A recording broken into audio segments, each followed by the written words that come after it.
Aktivis perlindungan anak Siti Sapura menunda upaya menutup tanah yang digunakan sebagai jalan di Kampung Bugis, Serangan Kamis 23 Juni. Salah satunya karena permohonan pengamanan yang diajukan kepada polisi dirasa tidak sesuai. Pantauan koran ini di lokasi, alat berat seperti eskavator dan juga kendaraan pengangkut bahan yang dipekerjakan Ipung tidak jadi masuk ke Serangan meski polisi dan pihak desa sudah tiba. Kata Ipung, dia mengurungkan menutup jalan lantaran ada beberapa faktor yang tidak mendukung bahkan terasa menghalangi.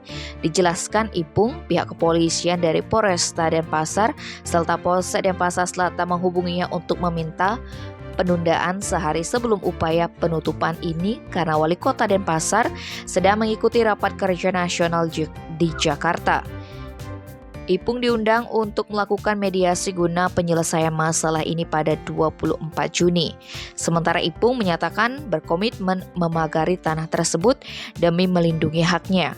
Wanita itu menyayangkan pihak Pemkot Denpasar yang seakan menunjuk polisi menjadi juru bicara Pemkot.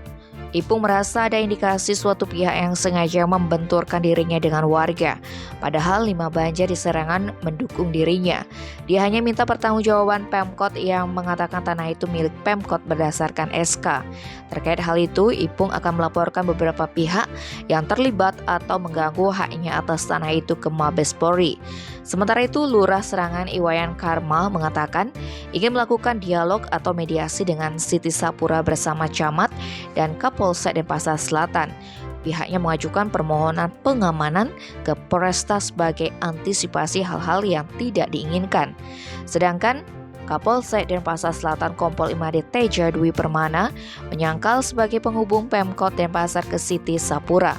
Pertemuan ini memang diinisiasi pihaknya guna menjaga kondusivitas di wilayah hukumnya. Tim Bali Express melaporkan.